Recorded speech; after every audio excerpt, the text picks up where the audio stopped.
Hello, everyone, and welcome to the second round of training from the Emergency Services Training Committee.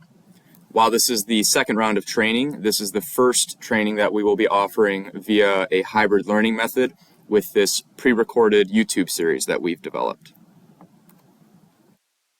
Reviewing the objectives of the ESTC, the group discusses pertinent topics in the fire, EMS, and 911 realms with the goal of creating an agreeable resolution.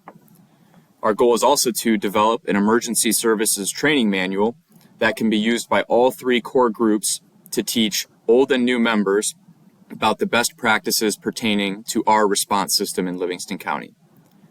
Upon the creation of policies in the manual, we move functional information up to the governance board for implementation of standards. From that point, we aim to implement by educating core agencies about the standards and gaps that we've identified. And then moving forward from that point, we can reevaluate implementation to see how effective we are ultimately becoming. Just to note, while we have this hybrid method of learning, there will be multiple in-person training dates as well. Looking at the policies for this round of training, there are 10 policies that were previously approved by the fire chiefs and EMS captains that we will be implementing with these trainings. The first of which is the countywide radio bank reprogram, which we will discuss later.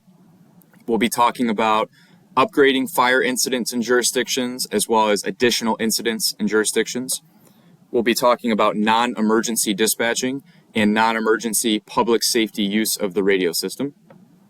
We have created 3 Mayday policies that deal with your generic Maydays, such as falling through the floor, and your malicious Maydays, which involve human intent or ill will from somebody looking to impose harm on a responder.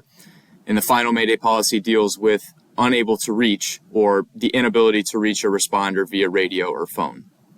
We'll also be covering PAR checks, personnel accountability reports, and fire department retone and no response for the times when an agency is unable to create a crew.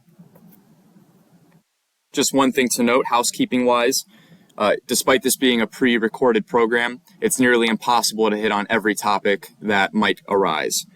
As a result, we will be using the comments section as a frequently asked questions section where we will put comments in there and answer some questions, as well as provide all of your membership the opportunity to ask questions and have them answered in a public forum that might benefit the rest of the community.